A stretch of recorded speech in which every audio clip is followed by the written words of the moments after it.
Okay, there we go. Should be recording. Yeah, perfect. So these will always be recorded. And what we're going to implement come February is we're going to have a Q&A discussion with an executive. So Albert DeLeonardo asked me if he could do a call with all of you guys. So we're going to have that sometime in February. And then moving forward, we'll probably feature people like Trent Booth, John Kane, Scott Dennis, Earl Kelly, Jeff Bry. And again, just to give you more exposure to the leadership that we have in Vector. So that's something to look forward to as well. I'll announce that, in the next couple of weeks. But that being said, I want to jump into what we have prepared for you today. This is way more casual than the Branch Impact Zoom calls. It's a little bit less structured. It's way more open for whatever you're looking to get answers on. So I hope you've come prepared. If you don't already have answers, not a big, if you don't already have questions, not a big deal. I have plenty of questions prepared as well to drive the conversation forward.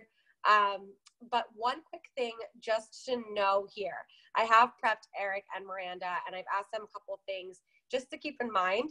Just don't forget that there are 3 different regions that are part of this group.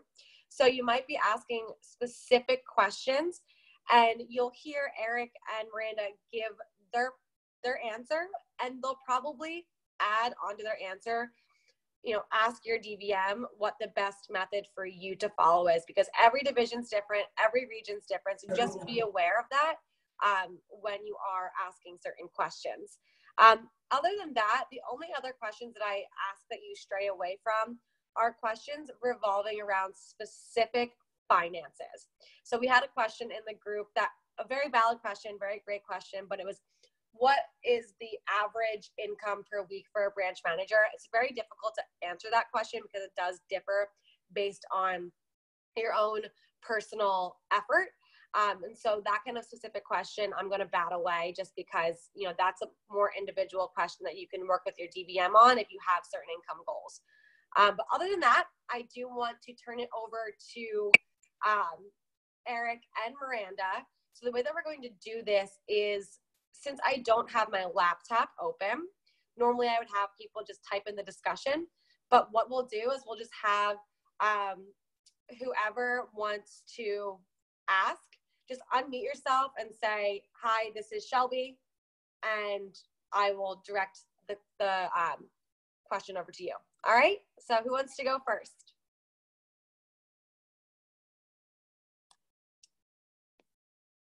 All right. So I'm going to ask the first question then, just so we can get it all started. So this is the question both for Miranda and Eric. Miranda, I'm going to have you go first. So knowing what you know now, having gone branch once before, how are you training differently than last year? Sorry, I'm kind of losing my voice. So definitely putting a lot more emphasis on training. I definitely reviewed and role played training last spring, but I definitely didn't put near as much emphasis and importance on it as I should have. So I'm just diving really more into that and doing a lot of role playing and really just having those tough conversations and the PC and development side of it. Because now that I have the interview and PRs down, one thing that I really need to grow in is those tough conversations and the PCs and that kind of thing. Okay, awesome. And Eric, what about you? I think for me, if I could go back, I guess learning after last summer, what you're going to realize right now is there are a lot of things that you're good at, and you're going to realize there are a lot of things that you're not very good at. And you can use the spring as an opportunity to fix the things that you're not really good at, because when the summer comes around, you got to focus on your strengths. Now's the time to really dive in on your weaknesses. For me, my weaknesses were I was really, really bad at training because I had never run it before, and I had never done PR calling. So I put an emphasis now during the spring to work with Jackson and Tallahassee to make sure I'm not going to be able to run training with him, but I want to be in there scripting. I'm flying out to Virginia to go watch Brian Ehrlman run training because I'm basing my training off of him. I'm making sure I'm getting exposed to as much information on training as possible. So when it comes around to running it, I can really, really impact my reps in training. That's probably the biggest thing. If you want to be a successful branch, realistically, you need to be good at 2 things, and it's setting PRs and running a good training. Those are the 2 most important things. I wasn't very good at anything else.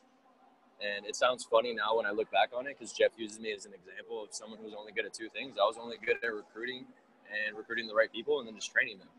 And if you can get down to those 2 things during the spring, really knock those 2 down, I mean, you're going to have a really powerful summer. Awesome. Thank you, Eric. Does anybody have any follow-up questions on what Miranda or Eric said? I do. All right, go ahead and ask. Hi, I'm Sky, by the way, for those of you who don't know. So in regards to the tough conversations and PCs, can either of you give me an example and what your response would be? So I kind of have an example of what that would be and what you consider a tough conversation that you can remember. Great conversation. So go ahead, Eric, Miranda, whoever wants to answer first. Do you want to go first, Miranda? You go ahead. All right, cool. I think an example of a tough conversation is when someone goes out their first weekend and they tell you they have a certain amount of demos and they were getting ready to go out and crush it, and you kind of come to the realization that they weren't really doing as many demos as they told you they were going to do. And I think that's a really important conversation because you could do one of two things. You can reprimand them, or you can show them the value in actually doing their demos instead of lying to you. So you can build an honest relationship. That was something I struggled with in the beginning. What you're going to realize is, like, not everyone's going to be 100% truthful, especially when it comes to your reps not wanting to disappoint you. Because to you, they're your reps, but to your reps, you're kind of like the role model. You're the person they look up to. So they never want to disappoint you. And that means sometimes you're going to have to sit them down and let them know. It's like, you got to be able to do what you're saying you're going to do, and you need to be able to hold yourself accountable, because I'm not going to be able to hold your hand throughout the entire process. Like, you're going to be running so many office functions that there's going to be times where sometimes you have to sit them down and say, hey, if you're not doing what you're supposed to, I mean, this might not be the place for you. And it's not a fun conversation, but it's something that's really important for your culture. It's making sure people are doing what they say they're going to do.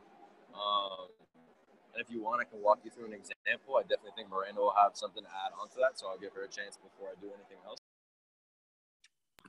Yeah, I definitely agree with that. So I was also kind of thinking as well, like, for example, if it's a team meeting or a Sunday PSP and they call you an hour before, like, oh, I have to babysit, totally forgot, or something silly like that, just really, like, kind of having, not maybe at that moment, but getting them in later on and having, like, the up or out conversation and just really reminding them of those expectations that were set in the beginning.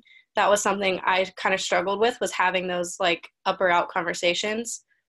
So just nipping it in the bud before it becomes like a continuous thing where they think they can walk all over you and continuously just miss meetings and do whatever they want versus what the rest of the team is doing. Yeah, that's a really great answer, both of you guys. I want to add quickly onto that, and then we'll move on to the next questions. So, Skylar, with this whole situation of, like, difficult question or difficult conversations, it's really important that you, in part of your preparation, create standards and, like, actually write down the standards that you're going to abide by, and actually write down the boundaries that are, like, not crossable. So, for example, if you have a standard in your office that you want people to be totally transparent with you about their schedule, then you need to write that down so you know that, and write down how you are going to approach letting everybody know that is your standard. And that way it becomes crystal clear with everybody on your team what the standard is. You know yourself what the standard is. And that way, the minute that somebody doesn't uphold that standard, just like Miranda said, you can nip it in the bud right away, sit them down face to face, and have that honest conversation with them, just like Eric said. Make sense? Cool. Any other questions about this topic in particular before we move on to the next topic? Okay, I'm taking that silence as a no. Just, guys, remember, if you're going to start talking, make sure to unmute yourself. That way we can hear you. All right, so Miranda and Eric, what would be your top 3 pieces of advice to first-time branch managers? And Eric, you can go first. That's a loaded question. 3 biggest pieces of advice. Don't do anything halfway. If you're going to do something, do it the right way. Because if you mess it up the first time, you're just going to have to do it again later, and it's going to cost you way more time. I remember there was days where I'd be sitting in my office like, oh, man, I'll just finish setting those PRs later. And then when it comes time to actually, like, set those PRs, you're like, oh, I've done like a million things today. I'm kind of tired. I don't want to finish that. So make sure when you start something, you finish it. Second, biggest piece of advice, and this is really important for me, because I came from Andrew Evans, who's the #1 branch manager in the history of the company, and I tried to style my office after him. Just be genuine to yourself. Like, it's no one else's office. Don't style it after someone else. Style it after yourself. Just be genuine to yourself and make sure you're having genuine conversations with your reps so they know that it's real. Because sometimes you will lead them to answers, but you don't want them to think that anything's manufactured. Because then it's not something that's genuine. It's not something that's organic. It's something that you produced for them. And you want every single one of your reps to have an individual experience that's catered to them. You want to focus on what's for them. And I think that would be my third biggest tip would be make sure it's about your reps and not about yourself. Something that was big for me after reading a book that Grant recommended to me, I recommended on the last call. And it's basically your reps don't work for you, you work for your reps. That was a big key for me. It's like you need to understand that if they don't want to show up to the office, they won't. You need to make sure they want to show up to the office and get what they want out of it. Have genuine conversations with how you can help them get what they want. Don't tell them what they want because that's not going to inspire them. That's not going to grow confidence in them. They need to know that you're helping them get what they want. For sure. Great piece of advice. Miranda, what about you? Yeah, I agree with all three of those. Those are great, Eric. So what I would add to that is one, hold yourself accountable. You can't really expect to hold your representatives accountable if you're not holding yourself accountable. And kind of with that, just being at the office on time, finishing what you say you're going to do, doing what you say you're going to do. And then that's just going to kind of trickle down. Number two, manage your energy. Not every single rep is going to sell $1,000 a week as much as we would like them to. So I think just knowing that, like the 80-20 rule, don't get so worried about every single representative on your team, expecting them all to be number one reps every single week, because you'll waste a lot of energy on some of the people who just may want to do it super part-time or just may not kind of take their own time, take a while to get to those promotions. And then finally, number three is just gratitude. That was the biggest thing I learned this summer about myself personally, is just how to act out of a place of gratitude no matter what you're doing, and show gratitude to your reps and everyone around you. And that's just going to create a culture of gratitude, and it'll just make it a lot easier to get through the day and you'll be a lot happier. And along with managing your energy, physiologically too, get a lot of sleep, drink a lot of water, and don't eat a ton of fast food. Meal prep, it's worth it. Absolutely. Yeah. Absolutely. So great answers, guys. One quick thing I want to just piggyback off of what Miranda said about managing your energy. So one of the things I oftentimes recommend to new branch managers and even senior branch managers, or, soon to be new DMs, is in the springtime, work with your DM to take 3 or 4 new reps under your wing. So whether or not that means running a full cycle of training and then, managing those reps, or, having your manager run the training and then working with them to identify which 3 reps you're going to be coaching through their fast start. This is going to give you real world examples of how reps are. Not every rep is like us. And that's one of the hardest things to realize, is that, we are the top 1% of Vector. If you're going branch, you're the top 1% of Vector when it comes to like your commitment to the job. So being able to recognize that there's different people that are going to come through your office, and some are going to be really, really exciting to work with. Others are going to be difficult to work with, but learning how to work with them is what's really valuable about this experience as well. Any follow-up questions to any of what you just heard just now? I had a question. So on the energy management, did you guys have some sort of like morning routine, or were you just so tired that you were like, I just have to get to the office? Like, honestly, like, what did you guys do when you were super tired, like getting up in the morning? Like, how did you kind of do that? Great question. So I didn't really have like any routines. I honestly, that was something I struggled with last summer, was my energy management. That's why I kind of was laughing when I said it. So that's going to be a big focus of mine this summer, is to drink more water, have coffee in the morning, and go to bed earlier. I would stay up way too late, and just my brain was so off. Everything I was doing would just not even stick. So it's worth just going to bed and getting up early. For sure. I hope that. Yeah, I think for energy management, I didn't necessarily have a morning routine per se. I would definitely wake up, take a cold shower, and then I had about a 45 minutes to an hour drive to my office. So I would definitely try to listen to music or a podcast that would get me in the right like headspace. But I think something that was really important for me personally for energy management was having my day scheduled, having it planned out. So I didn't have to waste any unnecessary stress or energy trying to figure out, oh gosh, what do I need to do next? I had a very detailed schedule, whether it was when I needed to set PRs, when I was running an interview, when I was running training, if I had conversations with reps I wanted to have. It was very much organized. So in that moment, I knew exactly where I needed to be, and I didn't need to expend any energy freaking out as to, oh my gosh, what do I need to do next? I think that was really important for me because I just had so much going on. I had a really big team, and I was still running interviews, and we were building a big push alliance. And if you're not organized, you're going to lose track of what you need to do, and that's just going to add unnecessary stress onto the million things that you're already doing because you're doing it by yourself. So when you have everything coordinated for you, it makes life a lot easier and saves you a lot of energy and headaches. Yeah. So Christina, off of that question, it's a great question, by the way, and there are some habits that you can start getting into now to make it easier for you in the summertime. So first thing, with what Eric said, get in the habit of really scheduling out your day. Don't just have in your schedule the events of the day, but also have in your schedule the time that you're going to spend doing other things. So for example, you know, I look at my schedule now and I have this call in my schedule because that's like an actual event of my day. But before this call, I had an hour in my schedule where I was just interacting on the Facebook group. And in my actual planner, it says between 11 a.m. and 12 p.m., interact on Facebook group. And so by scheduling out not just the events, but actually the actions that you're taking, that's going to help you be way more productive and spend less time wondering what you should be doing at 10:30 in the morning. Second thing, and Miranda mentioned it, really get in the habit of getting good sleep and realize that nothing good really happens after 11 p.m. Work with your DVM, work with your DM on figuring out what time is the appropriate time to stop answering PDI calls. One of the things that I did my second summer as a branch manager that really just wasn't healthy for me was I would answer PDI calls at any hour of the day. I mean, I remember answering at 12:30 in the morning, and it just wasn't necessary. You know, whatever happened at 12:30 in the morning is probably going to still be the same thing that happened at 8 o'clock the next morning. Like, it can wait.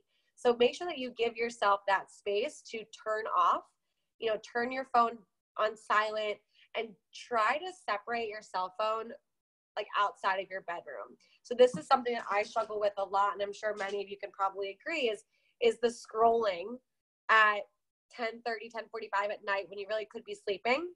So what I did was I bought myself an alarm clock because they still exist, and I left my phone in the kitchen and plugged it in, and I set an alarm. I also set my alarm on my phone too. So my alarm would go off in my bedroom, and then my alarm would go off on my phone. And that would actually physically force me out of bed because I would hear it in the kitchen. I'd have to get into the kitchen, and then my phone is right next to my coffee machine. So I would make myself a pot of coffee, and then I would, the coffee would be brewing. I couldn't go back to sleep because the pot was on, and I have like this weird irrational fear of the pot blowing up. So that way, you're able to like actually keep yourself awake because you have the coffee brewing, your phone is out in the kitchen, whatever it might be. And then the third thing is give yourself ample time in the morning to have a routine. If you have to leave your apartment at 7 a.m. to get to your office on time, don't set your alarm for 6:30. Like, set your alarm for 6 and actually give yourself some time to have a morning routine. Rushing around is just the best way to get your brain all over the place from the start of the day. Any other questions pertaining to this topic in general? All right, cool. So next question.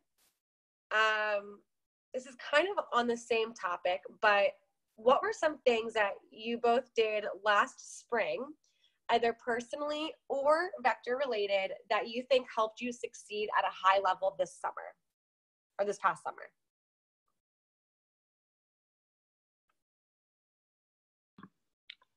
Okay, I'll go first. So I just spent a lot of time with high performers, really. I asked a lot of questions, observed a lot, role played a lot, and really just got as much time with my DVM and DM as I possibly could, especially because my DM has been very successful. I was really lucky to learn from such a top manager. So learning from Darren really helped me out a lot, and just observing and asking a ton of questions was I think, my biggest thing. Awesome. Eric, what about you? Yeah, I think when it comes to spring preparation, you just want to indulge as much information as you can. I think that's the most important thing you can do, because right now, during the summer, you won't be able to regain time. So take advantage of the time you have right now to take in as much info as you possibly can. I remember learning from Andrew and being exposed to him as much as I can in the Tallahassee office. I remember exposing myself to other high caliber NLG members, but at the same time, I also exposed myself to people that didn't have the results they wanted, so I could pick their brains on why they felt they didn't get great results. Because it's just important for me to learn why Andrew was really successful, but it was also important for me to realize what other people thought were their mistakes, so I don't make the same mistakes as them. Because you can learn from someone who was really successful just as much as you can learn from someone who didn't have as much success, because they both give you different sides of the spectrum. And you want to be able to know what you should be replicating, what you shouldn't be replicating. So it's important to talk to both sides. Awesome. Thank you. Any follow-up questions to what Miranda and Eric just said?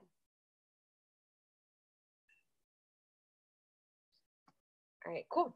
Next question. How did you set standards and expectations in your office, and did you practice or prep for that in any kind of way?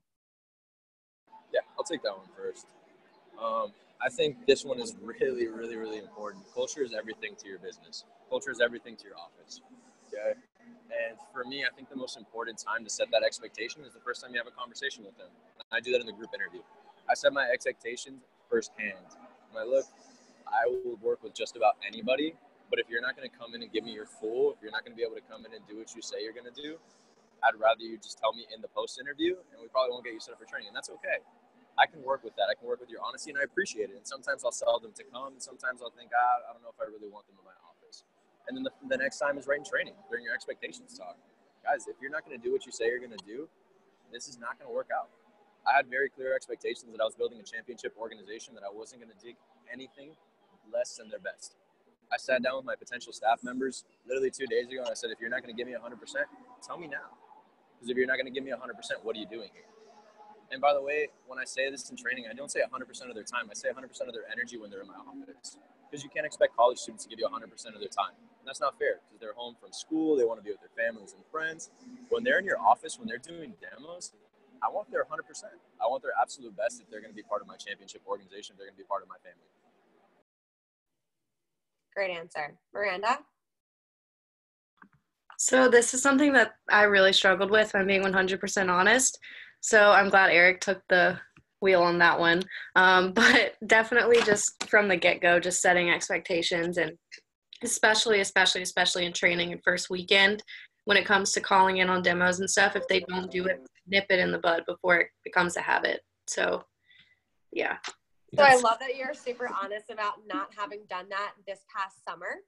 So knowing that you didn't do it this past summer, what is your plan for this upcoming summer to implement standards? Yeah, absolutely. So one of my biggest takeaways from the VCA event was our senior branch breakout about defining expectations. So that is going to be my huge action step, is to create documents and really define and write out what I expect. So therefore I can translate it to my team, because if I don't fully understand what I expect, how can I expect them to understand?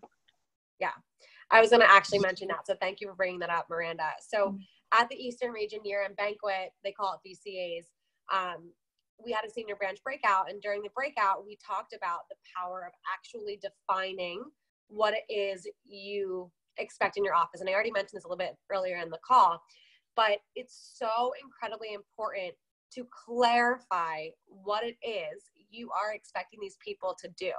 It's easy to say, oh, I have high expectations or I have high standards, but what does that actually mean? And something that I encourage you to do right now is think about your current office. Can you actually define what the expectations you're held to are? Can you actually define what the standards of your office are? If you can, I suggest talking to your DM and saying, hey, what are the standards and expectations that you operate your office by? Because I can't think of them. I know you have high expectations. I know you have high standards, but I can't think of them. I'm trying to figure out what my standards are going to be for my office and what I'm going to expect out of my rep. And that's just a good activity to do. And it'll also maybe help your DM too, if you feel like you don't actually know what their expectations or standards are. So that's definitely an activity worth doing. Any follow-up questions about this topic in particular? a hot topic for a lot of people. Yeah, I have a question. So in regards to like actually writing it down, and she said something about a document. So do you print it out and do you have it in the office, or is it something you look at? Do you show them when you have a PC? And do you have an example of one? Like if Eric, I'm sure he probably did that. Do you have one that actually had like laid out all of your expectations that we can see, or I don't know. So Sky, this is where your entrepreneurial spirit can come into play. Take some time and be creative with it and think about what you want in your office. This is like not a program that every district manager does where they have like a worksheet of expectations, but some do. Some actually do hand out their expectations of their office during training or during key staff or whatever it might be. It's up to you. It's what you think is best, but this could be an activity that you work on with your DM, or if you want, I'm happy to work on it with you, or a senior branch can work on it with you, or whoever you trust in the business can work on it with you. If I was in your position, I would create the document. I would get some feedback on it from someone I trust and look up to in the business, not a peer, but someone who's above me in the business, get their feedback, and then work with them on how to implement it in your office. And I would probably actually create a document that I would hand out to people. And I know some people during SC2 specifically create a document of expectations and standards for their alliances and have people sign them. So you can do something like that for your entire summer. But again, I would get input from people above you on what they think of your expectations and standards once you create them. Any other questions about this? All right, cool. We've got 3 minutes left. So the final question, we've kind of already talked about it a little bit, but I'm going to ask it in just a different way. Miranda and Eric, what are some habits that you would recommend branches create now to carry them into the summer? Miranda, you want to go first? Sure. So definitely like social media recruiting is an easy one. Just get in the habit now of adding friends and sending messages. And then when the summer comes, you'll probably still add friends, but probably not as much because you won't have as much time. So already have an organization method. So something we're doing in our division, I don't know what every else's division is doing, but we have like a spreadsheet that we're setting up of I'm just separating by high school. And I have just a list of names of people and who I'm going to message. So now I have it organized, and go ahead and just get in the habit of having that organized because you won't have time this summer to worry about all that. And also just get in the habit of drinking water and eating healthy, because if you're not doing it now, you're definitely not going to do it this summer. And I keep stressing that because it's so important, because it has so much to do with your energy throughout the day, and you're going to need as much energy as humanly possible, because if your energy is 100%, your team's is going to be like 60-70%. So if yours is a lot lower, theirs is going to be way lower. Totally. Eric, what about you? Yeah, when I think of habits, I think of kind of from a mental standpoint. I think a big habit of mine this summer, I really lacked in the area of emotional intelligence, and I kept thinking to myself, like, why does this keep happening to me? Why does this keep happening to me? And if you really want to get into being a great branch manager, you have to develop the habit of understanding, like, why is this happening for me and not to me? Kind of coming from a place of gratitude. I remember, and I can give you a specific example, being in training. It was my second training. I had signed 14 kids. My first week I went 8 for 9, and this week only 8 kids showed up. I was 8 for 14. And instead of just being really happy that 8 reps showed up, I was mad that 6 people didn't show up.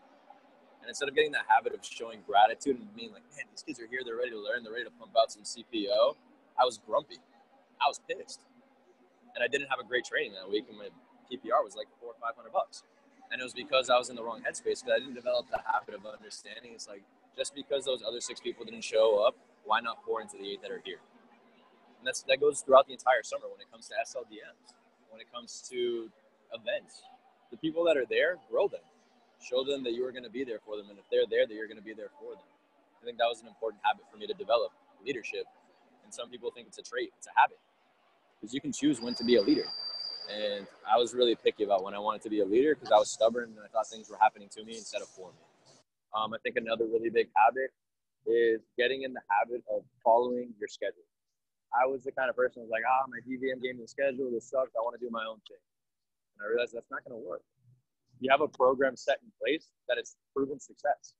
Now, follow that program, and if you find some things along the way that you can improve, cool, talk to your TDM about it. Follow the program. Don't just go all rocky on it and ditch the program. I did that, and I got terrible results at the beginning of the summer. I went full, I don't want to listen to Andrew, and it didn't work. Follow the program. It's there for reasons. And those are probably the two biggest habits that I have. Yeah, that's a huge piece of advice and a huge nugget that Eric just said. And it's super simple. And we're going to end in just 1 minute here because I know we said it's only 30 minutes. So I appreciate those of you who are staying on this extra minute here. But following the program is so valuable. And I know part of being a branch manager is being this independent entrepreneur. However, think about your fast start and how many times your manager told you, follow the program, follow the program, follow the program. And now in training, you are taught to hold your reps to the standard of following the program, reading the manual, reading the script. It is the exact same thing for you as a branch manager. So instead of looking at yourself as this independent business person that can do whatever the hell you want, realize that yes, you are independent. Yes, you are entrepreneurial. You can be creative in certain areas. But when it comes to training, the PR program, the interview, don't try to reinvent the wheel. You will drive yourself nuts. Follow the program. And like Eric said, when you find that there might be areas for innovation, awesome. Bring it up to your DM or your DVM and say, hey, I think this might work, and get their opinion, but don't waste extra energy on trying to reinvent something that is already figured out for you. So it might sound like super simple now, but if you're super entrepreneurial and you're an innovator on the CVI scale, this is a battle that you will fight. It's one that I fought heavily, and I had to learn going into my second summer. Just follow the program. Cool. All right, guys. So if you have any final questions, just comment on the Branch Impact group on the actual flyer for this call, and Eric and Miranda will be able to answer at their own time, but I wanted to respect everyone's time. Thank you so much for jumping on. I hope you guys gained value from this, and we will talk later on. Bye, everyone.